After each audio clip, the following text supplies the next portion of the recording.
Bella, Tasha Green's aging but still spry golden retriever, had just settled onto her brand new orthopedic memory foam dog bed.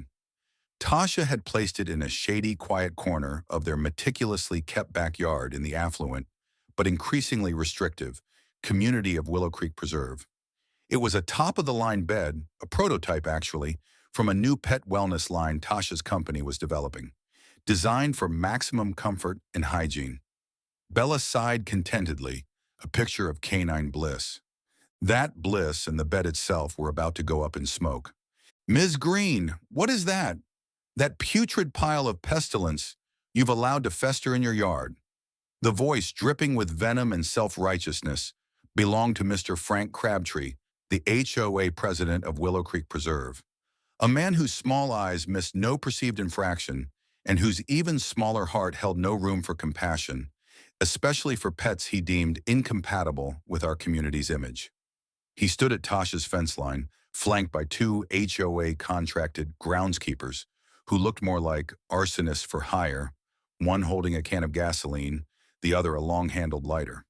Tasha, who had been enjoying a cup of coffee on her patio, watching Bella, rose slowly, her initial disbelief quickly hardening into cold anger.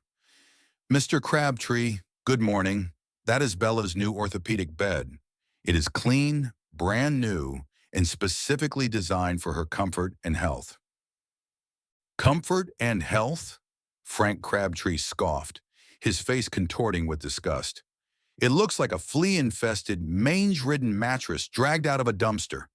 It's filthy trash, Ms. Green. It's attracting vermin. It's a breeding ground for disease. And it's in direct violation of HOA Bylaw 37, subsection Q, regarding unhygienic animal accoutrements and unsightly pet-related debris." Before Tasha could even utter a word of protest against this ludicrous, baseless accusation, Crabtree snapped his fingers. "Jenkins! Douse that abomination! Peterson! Light it up! Let's show Ms. Green how Willow Creek Preserve deals with filth and irresponsible pet owners." "No, stop!" Tasha screamed, lunging toward the fence. But Crabtree and his other goon physically blocked her path. She watched in utter horror as Jenkins doused Bella's new bed with gasoline, the acrid fumes instantly filling the air. Peterson then, with a malicious grin, flicked the lighter. The bed erupted in a whoosh of orange flame and oily black smoke. Bella, terrified by the sudden conflagration and the smell, began to bark frantically, cowering behind Tasha's legs. "That's what we think of your filthy trash and your irresponsible pet ownership, Ms. Green," Frank Crabtree declared triumphantly over Bella's distressed barking, his face illuminated by the sickening glow of the burning bed. He then raised a megaphone, a standard tool of his oppressive regime. "Attention, Willow Creek Preserve!" His amplified voice, laced with smug satisfaction, echoed through the neighborhood. "Your diligent HOA has taken decisive action to eliminate a serious health hazard and an unsightly blight on Primrose Lane. The resident, Ms. Tasha Green, has been found harboring a potentially diseased animal and maintaining grossly unhygienic conditions. Her pet accessories have been safely and sanitarily disposed of. We will not tolerate individuals who endanger our community's health and lower our property values with their squalor."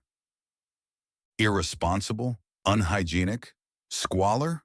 Tasha, a woman whose entire professional life was dedicated to advancing veterinary medicine, animal welfare, and pet hygiene on a national scale, felt a wave of nauseating disbelief. Neighbors drawn by the acrid smoke, Bella's frantic barking, and Crabtree's theatrical pronouncements began to emerge from their homes. Some looked shocked and horrified by the sight of the burning bed, but many, already conditioned by Crabtree's iron-fisted rule and his constant fear-mongering about maintaining standards, quickly took his side. "That dog bed did look pretty disgusting from here, didn't it, Marge?" One woman whispered loudly to her friend, conveniently ignoring the fact that it had been brand new minutes before. "Probably full of fleas." "Frank's right to burn it," another man shouted from his pristine lawn, clearly one of Crabtree's staunchest supporters.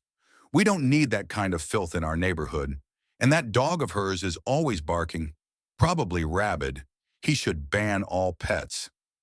A group of teenagers, snickering, then began to throw old discarded dog toys and even bags of what looked suspiciously like pet waste over Tasha's fence into her yard, adding to the cleanup. "This is an outrage! Arson! Animal cruelty!" Tasha finally managed, her voice trembling with a cold, controlled fury as she shielded a terrified Bella. "You have trespassed. You have destroyed my private property. You have slandered my name and terrorized my animal.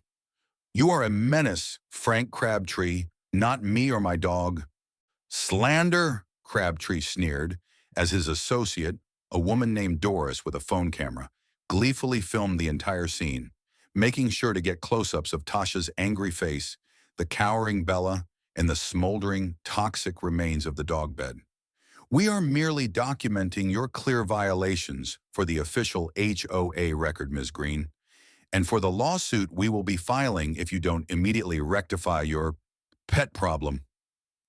He then produced a pre-printed HOA citation. "This is your official notice. For maintaining a hazardous and unhygienic animal habitat, for harboring a nuisance animal, for violating multiple HOA pet and property covenants, and for the cost incurred by this HOA in sanitizing your property line, you are hereby fined $500. And," he added, his voice dripping with venom, "consider this your formal warning.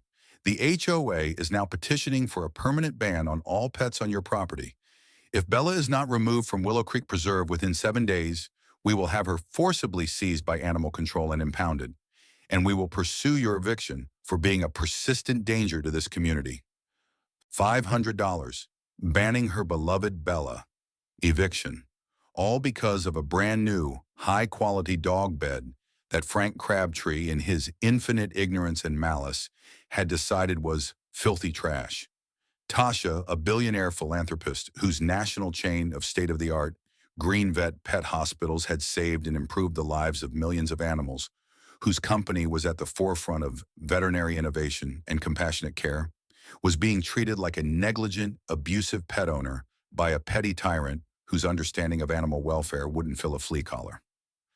The video, titled HOA Hero, Frank Saves Neighborhood from Filthy Pet Menace, Irresponsible Owner Rages. Component placement was, of course, virally circulating on local social media within the hour. It was a masterpiece of manipulative editing, portraying Tasha as an unhinged, aggressive, crazy dog lady and Frank Crabtree as the calm, courageous defender of public health and community standards. The comments section was a predictable inferno of racist caricatures. "She probably eats off that dog bed," cruel anti-pet rhetoric, and fervent praise for Frank's brave and necessary actions. Tasha Green stood amidst the smoldering, toxic ruin of Bella's bed, her arm protectively around her trembling dog. The injustice was a raw, burning wound, more acrid than the smoke still coiling in the air. But as she looked at Frank Crabtree's smug, triumphant face, a different kind of fire began to ignite within her. The cold, unyielding fire of a woman who had built an empire dedicated to animal love and welfare. He thought he had won a battle over a dog bed. He had no idea he had just declared war on the undisputed queen of the veterinary world, a woman whose resources, connections, and righteous fury were about to descend upon his ignorant, hate-filled little fiefdom like a cleansing inferno. His victory was about to become very, very short-lived. The acrid smell of burned foam and fabric, a daily reminder of the HOA's cruelty, still clung faintly to the corner of Tasha Green's yard, where Bella's orthopedic bed had once offered comfort. The $500 fine notice, now supplemented by daily non-compliance penalties from Frank Crabtree's increasingly unhinged HOA, was a testament to their malicious intent. While Frank was busy on the Willow Creek Preserve's online forum, posting updates about his ongoing battle to protect the community from Ms. Green's aggressive, diseased animal and her flagrant disregard for public hygiene, Tasha was on secure, encrypted video conferences, not with local animal control, but with the chief legal officer of Green Vet Pet Hospitals, a team of high-powered litigators specializing in animal welfare law and civil rights violations, and the director of Green Vet's renowned Animal Behavior Research Division. They burned a $5,000 Green Vet Bella Comfort therapeutic prototype and are now trying to seize your privately owned, fully vaccinated, and behaviorally sound golden retriever based on fabricated complaints of aggression and unsanitary conditions? Dr. Alistair Finch, GreenVet's CLO, had stated, his voice a low growl of controlled fury after reviewing Tasha's meticulous documentation, which included sworn affidavits from her veterinarian, Bella's perfect health and temperament records, and crystal-clear security footage of the bed burning and Frank's subsequent slanderous loudspeaker announcements. Tasha, this isn't just an HOA overstepping its bounds. This is arson, destruction of corporate property, animal endangerment, defamation per se, and a clear case of racially motivated harassment. Frank Crabtree isn't just a neighborhood bully. He's a walking lawsuit, and he's about to learn what happens when you pick a fight with a corporation that has veterinary excellence and compassionate care as its mission statement, and a CEO who adores her dog. Their initial legal salvo was a cease and desist letter of such devastating legal precision and financial menace that it should have sent any rational HOA board scrambling for their insurance policies. It demanded not only the immediate retraction of all fines and defamatory statements, a public apology to Ms. Green and the community for the distress caused, and full restitution for the destroyed $5,000 prototype, but also put the HOA and Frank Crabtree personally on notice for impending multi-million-dollar legal action for the aforementioned offenses. Frank Crabtree received this letter, noted the Green Vet corporate letterhead, which he dismissed as some fancy dog food company trying to scare us, and in a display of spectacular arrogance, publicly ridiculed it at an emergency HOA pet panic preparedness meeting. "Look at this, my concerned citizens," he'd bellowed, waving the letter. "The irresponsible dog owner from Primrose Lane, the one whose filthy, aggressive beast is terrorizing our children, is now trying to sue us for millions because we disposed of her flea-bitten mattress? She's got some quack vets and pet food salesmen writing threatening letters. She thinks she can intimidate us, the protectors of Willow Creek Preserve. We will not be bullied. We will proceed with having that dangerous animal impounded and this neighborhood decontaminated from her unhygienic influence." His pet panic preparedness initiative quickly devolved into a full-blown crusade to paint Bella as a rabid monster and Tasha as a public enemy. He pushed the HOA board, now thoroughly cowed by his aggressive rhetoric and terrified of Bella, whom they'd never actually met, to enact a series of new, absurdly restrictive emergency canine containment bylaws, all transparently targeting Tasha and Bella. Bylaw 42C, any canine companion animal exceeding 20 pounds in weight or possessing a bark decibel level deemed disruptive to community tranquility, as measured by the HOA president's personal, uncalibrated sound meter app, must be muzzled at all times when outdoors, including within the confines of its owner's private, fenced property. Bylaw 43D, all outdoor pet comfort stations, i.e. dog beds, water bowls, are hereby prohibited as potential vermin attractants and visual blight, subject to immediate confiscation and a $250 daily fine. The online slander campaign became even more vicious. Frank, using anonymous accounts, began posting edited, i.e. fabricated security footage from unknown sources, allegedly showing a golden retriever, which looked nothing like Bella, acting aggressively in a park miles away, with captions like, "Is this the kind of beast Tasha Green is harboring in our family neighborhood?" He started a Willow Creek Preserve pet safety alert page filled with anonymous reports of Bella digging up prize-winning rose bushes. Bella was a notoriously gentle digger and only in her designated sandpit. Howling at the moon like a wolf, Bella rarely barked unless truly alarmed, and even hypnotizing small children with her strange, glowing eyes. The comments section was a toxic swamp of fear, ignorance, and racist vitriol. How could a community allow such blatant lies and hatred to be directed at a gentle old dog and her loving owner? Tasha, amidst this escalating nightmare, focused on Bella's well-being and meticulously building her counteroffensive. Bella, now mostly confined indoors or to a very secure, heavily monitored section of the backyard, was clearly distressed by the lack of her usual freedom and the palpable hostility from beyond the fence. Tasha, using her expertise as a leader in veterinary wellness, ensured Bella had plenty of indoor enrichment, calming pheromone diffusers, and extra cuddle time, all while her legal and corporate teams worked at lightning speed. The hints of Tasha's true identity, her immense influence in the global veterinary and pet care industry, continued to be hilariously, tragically misinterpreted by Frank and his chief informant, Doris, who had now taken to wearing a full beekeeper's suit when bravely conducting surveillance on Tasha's property to protect herself from the fleas and airborne dog diseases.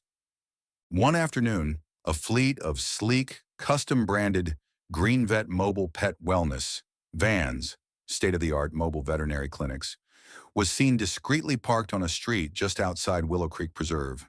A team of GreenVet's top veterinarians, behaviorists, and veterinary technicians, all in their crisp GreenVet uniforms, were having a quiet, off-site strategy meeting with Tasha, who met them there, about a new nationwide GreenVet initiative to provide free wellness checks and microchipping for shelter animals. Doris, spotting the vans and the uniformed professionals, nearly had a conniption. "Frank! Frank! It's an invasion!" she shrieked into her phone. "She's called in her private army of dog catchers and mad scientists in those weird green vans. They're probably here to round up all our beloved pets and replace them with her rabid beast, or maybe they're planning to implant mind control chips in all of us. This is it, the petpocalypse." Frank, whose fear of anything corporate or scientific was profound, readily believed her. A private army, mind control chips.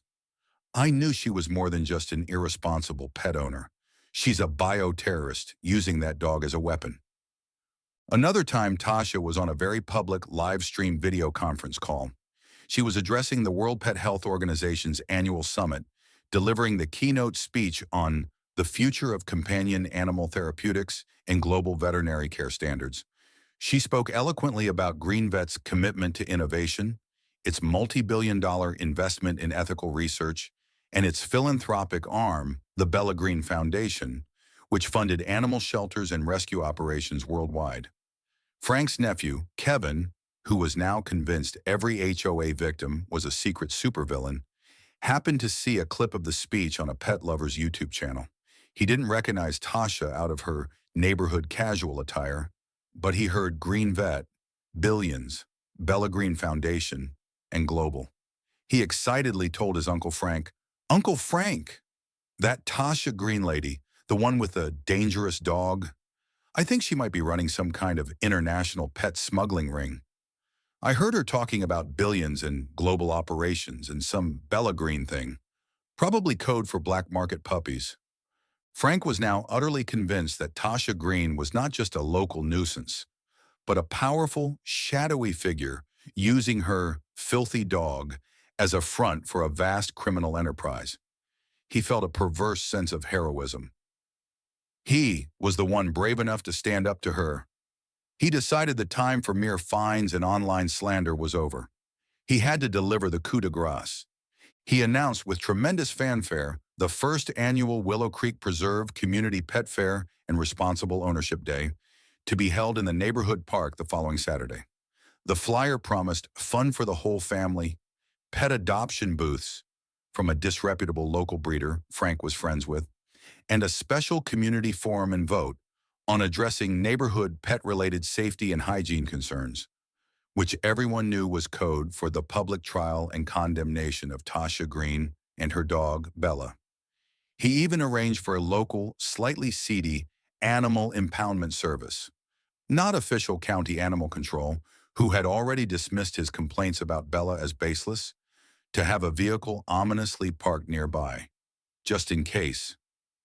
Tasha received the flyer. She looked at Bella, who was peacefully snoozing on a new, temporary, but still very comfortable bed in the living room. A slow, dangerous smile, the smile of a CEO who is about to execute a flawless hostile takeover, spread across Tasha's face. A pet fair. How delightfully ironic. She made a series of calls to Dr. Alistair Finch, her CLO, to the director of GreenVet's massive animal rescue and shelter division, to the PR firm that handled GreenVet's national campaigns, to the organizers of several major, legitimate animal welfare organizations and humane societies in the state, and to a very well-known, very pet-friendly national news anchor who happened to be a personal friend and a board member of the Bella Green Foundation.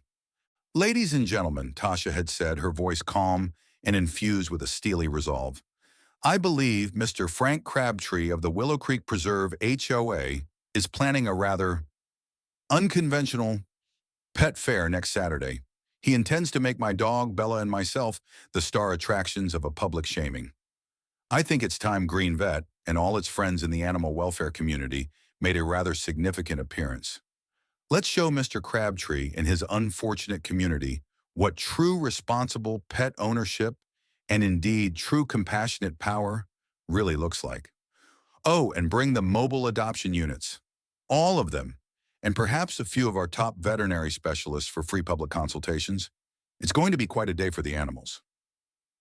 Frank Crabtree was planning a neighborhood pet fair to oust a dog.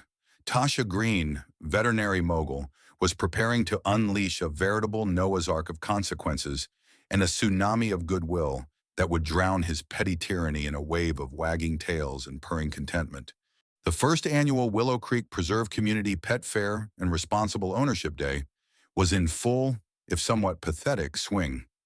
Frank Crabtree, resplendent in an ill-fitting pet safety marshal vest he'd clearly designed himself, stood on a makeshift stage in the neighborhood park, beaming at the small, mostly unenthusiastic crowd. A few sad-looking cages from his breeder friend held listless puppies. The ominous Animal Impoundment Services van was parked conspicuously nearby. Frank was just launching into his keynote address about the Bella Menace and the upcoming community vote on her fate. "And so, my fellow concerned pet lovers," Frank was pontificating into a crackling microphone, "we must take a stand against irresponsible owners and their dangerous, unhygienic animals that threaten our children and our community's pristine." His speech was cut short by the arrival of a very different kind of procession. Turning majestically onto the park's access road was a convoy of sleek, state-of-the-art Green Vet mobile pet wellness vans, mobile veterinary clinics, gleaming white and green, with images of happy, healthy pets on their sides. They were followed by several luxury SUVs. The convoy parked neatly along the edge of the park, and from the vehicles emerged a formidable group. Tasha Green, looking poised and elegant, with a calm, beautifully groomed Bella by her side on a simple leather leash. Several distinguished individuals in professional Green Vet attire, renowned veterinarians, animal behaviorists, and senior executives, representatives from 3 major national animal welfare organizations, and, to Frank's dawning horror, a camera crew from a beloved national morning news show, led by a very famous, very pet-loving anchorwoman who was a personal friend of Tasha's. Frank Crabtree stared, his jaw dropping, his pet safety marshal vest suddenly looking cheap and ridiculous. The crowd murmured, then began to buzz with excitement, their attention completely diverted from Frank's dreary stage. "Miss Green," Frank sputtered, trying to regain control, though his voice was now several octaves higher. "What is the meaning of this? This circus? This is an official HOA-sanctioned event. You are disrupting our important community forum on pet safety." Tasha Green, ignoring him completely, accepted a wireless microphone from one of her aides. Bella sat calmly at her feet, radiating good canine citizenship. "Good morning, residents of Willow Creek Preserve and animal lovers everywhere," Tasha began, her voice clear, confident, and carrying an undeniable warmth that instantly captivated the crowd and the news cameras. "Mr. Crabtree has invited you here today to discuss responsible pet ownership and community hygiene. As it happens, these are subjects very close to my heart, and indeed to my life's work." She gestured to the Green Vet banners that her team was now discreetly unfurling. "My name is Tasha Green. I am the founder, president, and CEO of Green Vet National Pet Hospitals and Wellness Centers. With over 300 state-of-the-art facilities across this nation, Green Vet is dedicated to providing the highest standards of compassionate veterinary care, promoting animal welfare, and advancing pet health through ethical research and innovation." She held up a small, elegant medallion, the National Veterinarian of the Year Award. This, she said simply, was for some of that work. A wave of stunned, then excited murmurs swept through the crowd. Frank Crabtree looked as though he'd been struck by lightning. His face was ashen. Many of you, Tasha continued, her gaze sweeping over the residents, then settling on Frank with a look of cold disdain, have been subjected to a vicious campaign of misinformation and slander regarding my beloved golden retriever, Bella, and myself. You saw her brand new orthopedic therapeutic dog bed, a $5,000 prototype from Green Vet's Bella Comfort Research and Development line, designed to alleviate joint pain in senior dogs, maliciously doused in gasoline and burned to a toxic crisp by order of Mr. Crabtree, who then had the audacity to call it filthy trash and me an irresponsible pet owner. She clicked a remote, and a large portable screen brought by her team flickered to life, showing crystal clear security footage of Frank's goons burning the bed, followed by his hateful loudspeaker announcements, and then a montage of the slanderous online posts. The crowd gasped, many now looking at Frank with open disgust. Mr. Crabtree, Tasha said, her voice like ice, your actions were not just cruel and ignorant, they were criminal. Arson, destruction of valuable corporate property, defamation, slander, and incitement to animal cruelty. My legal team at Green Vet has already filed a multi-million-dollar lawsuit against this HOA and you personally for these egregious offenses. Frank let out a strangled gurgle and actually stumbled backwards, nearly falling off his makeshift stage. He was visibly trembling. But today, Tasha announced, her voice softening as she gestured expansively, is not just about legalities. It's about creating something positive, something truly beneficial for this community and its beloved animal companions. The screen behind her changed to show breathtaking architectural renderings of a beautiful, modern animal sanctuary and park.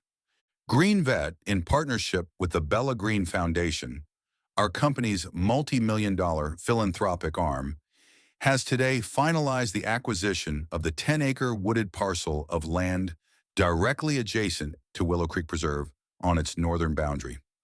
On that site, commencing immediately, we will be constructing Bella Pet Haven at Willow Creek, a state-of-the-art, nonprofit animal sanctuary, adoption center, low-cost community veterinary clinic, and a magnificent public dog park and pet wellness area. It will offer free vaccinations, spay, wash, neuter services for low-income families, dog training classes, beautiful walking trails, and a compassionate no-kill shelter for homeless and rescued animals from this entire county. Bella Pet Haven will be a gift to this wider community, a true testament to responsible pet ownership and the profound joy animals bring to our lives. Access to its parklands and basic educational programs will be entirely free for all residents of this county. A roar of ecstatic applause and cheers erupted from the crowd, completely drowning out Frank Crabtree's pathetic attempts to protest. Pet owners were hugging each other. Some were openly weeping with joy. The local news crew was capturing it all, their faces alight with the biggest local story of the year. Tasha raised a hand for quiet. However, she said, her gaze now fixing directly on Frank Crabtree and his cowering, horrified HOA board members, who were trying to melt into the background. Given the documented, malicious, and profoundly cruel actions perpetrated by you, Mr. Crabtree, and the leadership of this specific Willow Creek Preserve HOA against my dog and myself, in your demonstrated contempt for basic animal welfare and the rule of law, all currently registered members of this HOA who have actively supported or failed to condemn your campaign of harassment will be required to make a significant, verifiable donation to the Bella Green Foundation's Stop Animal Cruelty Fund and personally volunteer a minimum of 50 hours at an affiliated animal shelter before being granted full, unrestricted access to the specialized veterinary services or adoption programs at Bella Pet Haven.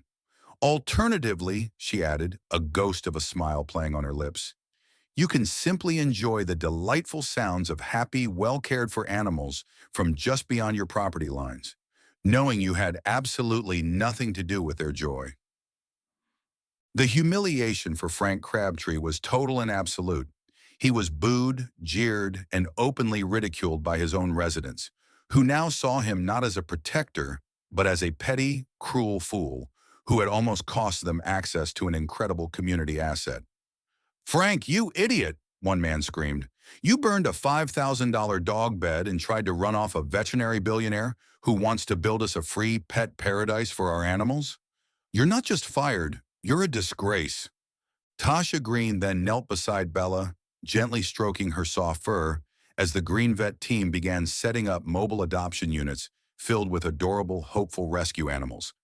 And her veterinary colleagues started offering free advice to grateful pet owners from the crowd. "Bella Pet Haven," Tasha said, her voice now filled with genuine warmth and emotion, speaking into the national news anchor's microphone, "is not about revenge. It is about compassion. It is about creating a legacy of kindness. It's for my Bella and for all the Bellas out there who deserve nothing but love, care, and a safe, warm place to rest their heads. Justice, Mr. Crabtree," she glanced briefly at the collapsing figure of the former HOA president, "is ultimately found in the wagging tail of a rescued dog, the purr of a contented cat, and our unwavering commitment to protect and cherish all living creatures." The fallout was as swift as it was satisfying. Frank Crabtree was immediately and ignominiously removed as HOA president by an enraged community. The HOA itself, facing Tasha Green's multi-million-dollar lawsuit and universal public condemnation, was forced into receivership and underwent a complete, court-ordered overhaul of its leadership and bylaws, with mandatory animal welfare sensitivity training for all new board members. Bella Pet Haven was built in record time and became a national model for compassionate animal care and community engagement, saving thousands of animals and enriching the lives of countless families. Tasha Green, already a titan in the veterinary world, became an even more beloved public figure.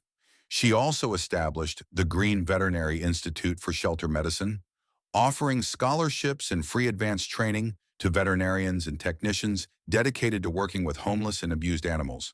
And yes, Frank Crabtree and his closest former allies were, by a special addendum to the Bella Pet Haven Charter, permanently barred from ever adopting an animal from, or even setting foot on, its beautifully landscaped grounds. The final, uniquely fitting scene, a year later. Bella Pet Haven is a vibrant oasis of happy barks, contented meows, and laughing children interacting with animals. Frank Crabtree, a broken and ostracized man, is seen forlornly walking his own, new rather mangy-looking, dog on a frayed rope leash on the public sidewalk outside the far perimeter fence of Bella Pet Haven. He stops, and through the trees he can see Bella, Tasha's golden retriever, romping joyfully off-leash in a huge, lush private meadow within the haven, perhaps with Tasha herself, both looking the picture of health and happiness. Frank clutches a small, charred, pathetic piece of fabric in his hand, a recognizable remnant of the orthopedic dog bed he had ordered burned. He sighs, a sound of deep, irrevocable regret and profound envy, as the joyous sounds from Bella Pet Haven mock his past cruelty and his current desolation. The camera pans up to the magnificent welcoming sign at the entrance to Bella Pet Haven. It depicts a stylized, smiling golden retriever surrounded by other happy animals, with the Green Vet logo subtly incorporated. The final graphic overlay from the prompt appears, perhaps as a gentle, warm light illuminating the sign. Bella Pet Haven, warm justice. The imagined audience would erupt in cheers and perhaps a few happy tears. That's not just karma, that's a whole sanctuary of karma. Frank got put in the doghouse of public opinion permanently. The vet mogul didn't just win, she created a paradise as her beautiful, compassionate revenge.